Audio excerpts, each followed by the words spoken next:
जय श्री कृष्ण सभी को। आज हम आपको एक ऐसे भक्त की कहानी सुनाने वाले हैं जिसकी गाय श्री कृष्ण ने स्वयं चराई। यह घटना एक सत्य घटना पर आधारित है। एक ऐसे भक्त जिनका श्री कृष्ण के प्रति अथाह प्रेम देखकर खुद भगवान को उसके लिए कबाला बनकर आना पड़ा। ये कहानी मैं शुरू करूँ उससे पहले यदि आप एक सच्चे कृष्ण भक्त हैं तो कृपया करके इस वीडियो को लाइक करें, शेयर करें और हमारे चैनल को सब्सक्राइब करें। वैसे तो अनेक ऐसे भक्त हुए हैं जिनकी भक्ति को देखकर भगवान को स्वयं धरती पर आना पड़ा, लेकिन एक ऐसे भक्त जिनका नाम धन्ना सेठ, आपने ये नाम कई बार सुना भी होगा। इनका जन्म राजस्थान के एक जाट परिवार में हुआ। उनके पिताजी एक किसान थे और इनकी माताजी गौ पालन करती थी। इनका जन्म 20 अप्रैल 1415 को हुआ। जब एक बार धन्ना भक्त के परिवार के कोई गुरुजन जिनका नाम पंडित त्रिलोचन था, वो किसी तीर्थ यात्रा से स्नान करके धन्ना भक्त के यहाँ लौटे। जब वो उनके घर आए तो धन्ना भक्त ने देखा कि उनके गुरुजी शालिग्राम की पूजा करते हैं। सुबह उठते हैं, नहाते धोते हैं, शालिग्राम को भोजन का भोग लगाते हैं और उसके बाद स्वयं भोजन ग्रहण करते हैं। उनकी यह सब भक्ति देखकर धन्ना भक्त के मन में भक्ति भाव जागृत हुआ और उन्हें ये सब बहुत अच्छा लगा। वो भी भगवान की पूजा करना चाहते थे। उन्होंने अपने गुरु से उस शालिग्राम को लेने की जिद की, परंतु उनके गुरु ने उन्हें शालिग्राम नहीं दिया और बोले, ठीक है, मैं आपको थोड़ी देर बाद दे दूँगा। यह कहकर उनके गुरुजी सरोवर के पास से एक छोटा और एक बड़ा 2 पत्थर उठा लाए और धन्ना सेठ से कहा कि आप इन दोनों में से किसे लेना चाहोगे, छोटा शालिग्राम या बड़ा शालिग्राम। धन्ना भक्त उस समय बच्चे थे। उनको शालिग्राम समझ नहीं आया। उन्होंने उन पत्थर में से एक बड़ा पत्थर ले लिया और वो उनकी उसी तरह पूजा करने लगे जिस तरह उनके कुल गुरु करते थे। धन्ना भक्त अपने पिताजी के साथ रोजाना खेत में जाते थे। उनकी माँ उन्हें बाजरे की रोटी और गुड़ दिया करती थी। वो अपने शालिग्राम को अपने साथ खेत में ले गए और उन्होंने भगवान को भोजन लगाया, लेकिन भगवान ने वह भोजन ग्रहण नहीं किया। ये सोचकर धन्ना सेठ दुखी हुए और ऐसे करते करते 3 दिन बीत गए। उस शालिग्राम ने भोजन को ग्रहण नहीं किया और उनके भोजन ग्रहण न करने पर धन्ना भक्त ने भी भोजन ग्रहण नहीं किया। इस पर तीसरे दिन वो भगवान से कहने लगे, हे भगवान, क्या आपको जरा भी दया नहीं है कि आप भोजन ग्रहण नहीं करेंगे, तब तक मैं भी भोजन ग्रहण नहीं करूँगा। भूख के मारे मेरे पेट में दर्द हो रहा है। कृपया करके आइए और इस भोजन को ग्रहण कीजिए। उनका ऐसा सच्चा प्रेम देखकर कृष्ण उनके सामने स्वयं प्रकट हुए और उनके सामने बैठकर खाना खाने लगे। धन्ना भक्त ने देखा कि 4 रोटियों में से 2 रोटी कृष्ण भगवान खा चुके हैं। जब कृष्ण भगवान ने तीसरी रोटी उठाई तो धन्ना भक्त ने उन्हें रोटी उठाते समय टोका। धन्ना भक्त ने कहा कि रुकिए भगवान, यदि सारा भोजन आप ग्रहण कर लेंगे तो फिर मैं क्या खाऊंगा। ये सुनकर कृष्ण भगवान मन ही मन मुस्काए और उस रोटी को वहीं रख दिया और फिर वो दोनों रोटियां धन्ना भक्त ने स्वयं ग्रहण कर ली। इस प्रकार धन्ना सेठ रोजाना खेत आते और भगवान को भोग लगाते। श्री कृष्ण भगवान स्वयं उसके साथ खाना खाने के लिए रोजाना आते और धन्ना सेठ के साथ बैठकर खाना खाते। 2 रोटी स्वयं ग्रहण करते और 2 रोटी धन्ना सेठ को दे देते। इस प्रकार कृष्ण भगवान ने कहा कि मैं तुम्हारी ऐसे रोज रोटियां नहीं खा सकता।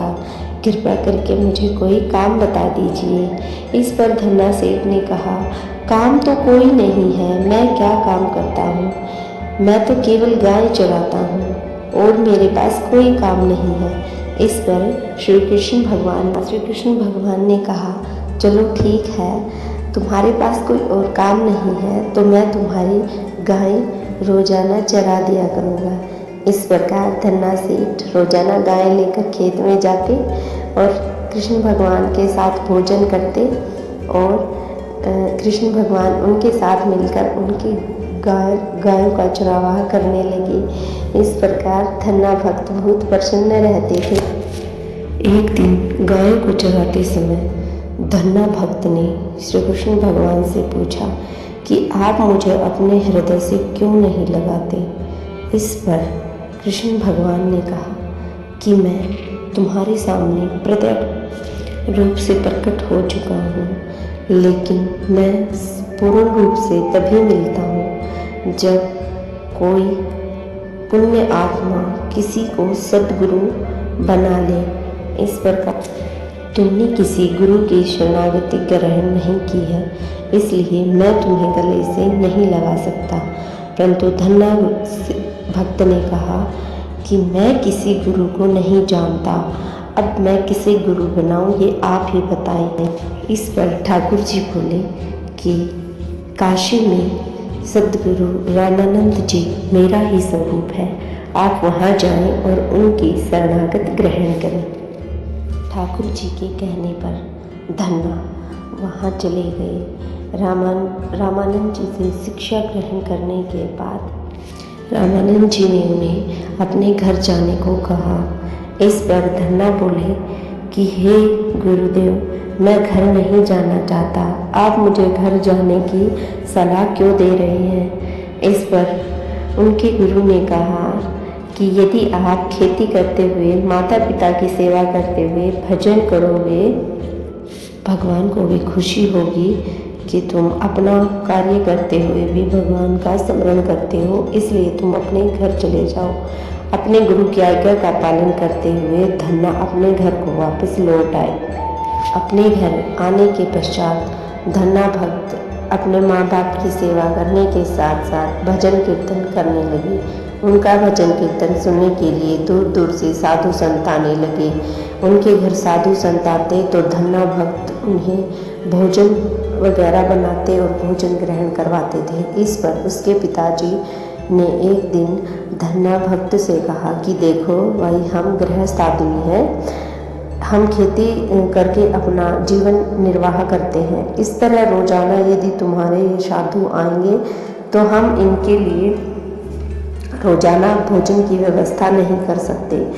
इस पर धन्ना भक्त को बुरा लगा, परंतु उसके पिताजी ने उन्हें एक गेहूं की बोरी दी और कहा कि जाओ इस गेहूं को खेत में भिजा के आओ। धन्ना भक्त उदास मन से खेत में की ओर चल दिए गेहूं की बोरी लेकर। जब वो खेत में जा रहे थे तो रास्ते में उसे 4 साधु आते दिखाई दिए और उन्होंने कहा कि धन्ना भक्त का घर कहाँ है। इस पर धन्ना भक्त ने कहा कि मैं ही धन्ना भक्त हूँ, बोलो क्या काम था। उन्होंने कहा, हमने सुना है तुम्हारे गुरु रामानंदाचार्य जी हैं, हम आपसे भजन कीर्तन सुनने आए हैं। इस पर धन्ना ने सोचा कि यदि इनको घर ले जाऊंगा तो पिताजी नाराज होंगे। उन्होंने कहा कि घर पर इस समय कोई नहीं है तो वो उनके साथ खेत में चलें, वो वहीं भजन कीर्तन करेंगे। ये सब सुनकर चारों साधु उसके साथ बैलगाड़ी में बैठ लिए और खेत में चले गए। धन्ना भक्त ने वहां जाकर उन सभी को पेड़ के नीचे बैठा दिया और कहा कि आप सभी यहाँ बैठे, मैं आपके लिए भोजन पानी की व्यवस्था करता हूँ, फिर भजन कीर्तन करेंगे। धन्ना सेठ ने सोचा, अब इनके लिए भोजन की व्यवस्था कहाँ से करूँ। उनका ध्यान उस बोरी पर गया जो गेहूं की बोरी खेत में बीजने के लिए उनके पिताश्री ने उनको दी थी। वो उस बोरी को लेकर बनिए के यहाँ चले गए और वहाँ से दाल रोटी का सारा सामान लिया और उन साधुओं के पास चले आए वहाँ जाकर उन्होंने दाल बाटी चूरमा बनाया और भोजन ग्रहण किया। भोजन ग्रहण करने के बाद वे सब सत्संग करने लगे। सत्संग करने के बाद साधु अपने स्थान को चले गए। इस पर धन्ना भक्त को याद आया कि जो बोरी खेत में बिजानी थी वो तो उनका साधुओं को भोजन ग्रहण करवा चुके, लेकिन अब खेत में क्या बिजाया जाए। ये सोचकर धन्ना भक्त ने उस पूरी बोरी को रेत से भर लिया और सोचा कि लोग देखेंगे तो सोचेंगे मैं बीज को बिजा रहा हूँ। वो मुट्ठी भर भर रेत को अपने खेत में फेंकने लगे और कृष्ण भगवान का स्मरण करते रहे। कृष्ण भगवान का स्मरण करते हुए उन्होंने पूरी बोरी खेत में रेत की फेंक दी। आसपास के लोग देख रहे थे कि धन्ना भी खेत में गेहूं बिजा रहा है, परंतु धन्ना भक्त तो रेत बिजा रहे थे। रेत की बोरी पूरे खेत में बिजाने के बाद धन्ना भक्त घर को चले गए। उनके पिताजी ने पूछा, क्या आप गेहूँ बिजाया है? तो इस पर धन्ना ने कहा, हाँ पिताजी, मैं गेहूँ बिजा के आ गया। तब कुछ दिन बाद उनके पिताजी और गांव के कुछ लोग खेत पहुँचे तो उन्होंने देखा कि पूरे खेत में इतनी अच्छी फसल तैयार हुई। उन्होंने देखा एक एक दाना बिजाया हुआ उग चुका है। इस पर वे सभी धन्ना के पास गए और धन्ना से बोले, तुमने यह बीज कैसे बिजाया है? इतनी सुंदर फसल हमने आज तक नहीं देखी।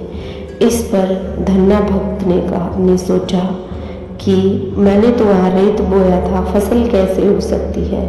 वहाँ फसल नहीं उगी, इसीलिए ये सब ऐसा कह रहे हैं। धन्ना उनके साथ खेत देखने स्वयं चले गए। जाके देखा तो सच में इतनी सुंदर फसल को देखकर धन्ना भक्त रोने लगे और कहने लगे कि भगवान, ये आपका चमत्कार है। इस पर उसके पिताजी ने उनके रोने का कारण पूछा तो धन्ना भक्त ने कहा, पिताश्री, मैंने तो यहाँ कोई बीज नहीं बिजाया था। आपने साधुओं को घर लाने से मना किया तो मुझे कुछ रास्ते में साधु मिले, मैं उन्हें अपने साथ खेत लेके आ गया और उस गेहूं की बोरी जो आपने बिजाने के लिए दी थी उसका भोजन बनाकर उनको खिला दिया और मैंने आपके भय से भगवान का नाम लेते हुए पूरे खेत में रेत को बिजा दिया। मैं नहीं जानता ये फसल इतनी अच्छे से तैयार कैसे हुई। इस पर वे सब समझ गए कि ये भगवान की कृपा है। ये सब सुनकर धन्ना भक्त के पिताजी के मन आंखों में आंसू आ गए और उन्होंने मन ही मन सोचा कि वो भी भगवान की पूजा क्या करेंगे। एक बार कृष्ण भगवान ने उनकी परीक्षा लेनी चाहिए। उनके गांव में अकाल पड़ गया, किसी के खेत में फसल नहीं हुई। धन्ना भक्त के खेत में बहुत अच्छी फसल हुई। धन्ना भक्त ने वो पूरी फसल अपने गांव में बांटने का निर्णय किया। धन्ना भक्त ने भंडारे शुरू कर दिए। उनके यहाँ साधु संत आते, पूरे गांव के लोग खाना खाते। वो पूरे गांव भर भर कर बोरियां बांटने लगे। इस पर उनका अनाज भी कम पड़ने लगा। तब श्री कृष्ण भगवान स्वयं एक साधु के रूप में आए और धन्ना को कुछ बीज दिया और कहा कि इसे खेत में बिजाया हो। तब गांव वालों ने सोचा कि धन्ना पागल है जो खेत में बीज बीजने के लिए जा रहा है। इतने सूखे में भला कोई फसल उग सकती है क्या? धन्ना बीज को भगवान का नाम लेकर बिजाए और कुछ समय पश्चात जब उन्होंने खेत में जाके देखा तो गांव के लोग भी अचंभित थे कि उनके खेत में इतनी सुंदर फसल खड़ी है। इस पर धन्ना के पूरे खेत में बड़े बड़े तुम्बा लगाए थे। धन्ना भक्त ने तुम्बा को देखकर सोचा कि चलो ठीक है, फसल तो कुछ हुई, अनाज तो हुआ नहीं, अब इन तुम्बा को काटकर साधु संतों में बांट देंगे। अब तुम्बा को तोड़कर धन्ना भक्त अपने घर ले आए और उन्हें काटने लगे तो देखा उन तुम्बा के अंदर सोना, चांदी, हीरे जवाहरात भरे हुए थे। इस प्रकार ये सब देखकर सब अचंभित रह गए। धन्ना भक्त ने उन पूरे हीरे जवाहरात सोना को पूरे गांव में बांट दिया और लोग उसे बेचकर अपना खाने का सामान लाने लगे। तभी धन्ना भक्त को उस साधु की याद आई जिन्होंने उसे वह बीज दिया था। अब धन्ना भक्त को समझ में आ गया था कि वो कोई साधु नहीं, स्वयं भगवान प्रकट हुए थे। इस प्रकार धन्ना ने उसी दिन से निर्णय लिया कि वो जब तक जिएंगे तब तक भगवान का स्मरण और भंडारे को चालू रखेंगे। उन्होंने भगवान का नाम लिया और भंडारा चालू कर दिया। अब कई वर्षों तक धन्ना भक्त के भंडारे में अड़ोसी पड़ोसी गांव भी आकर खाना खाने लगे। जय श्री कृष्णा। जो सच्चे मन से भक्ति करता है भगवान उसका साथ जरूर देते हैं। आशा है कि आपको ये कहानी पसंद आई हो। अगर ये कहानी आपको पसंद आई तो कमेंट बॉक्स में जय श्री कृष्णा जरूर लिखें। कहानी को लाइक, शेयर और चैनल को सब्सक्राइब करें। हे भगवान, जो मेरे चैनल को सब्सक्राइब करे उसके घर में सुख समृद्धि बढ़ी रहे और माँ लक्ष्मी की कृपा बनी रहे।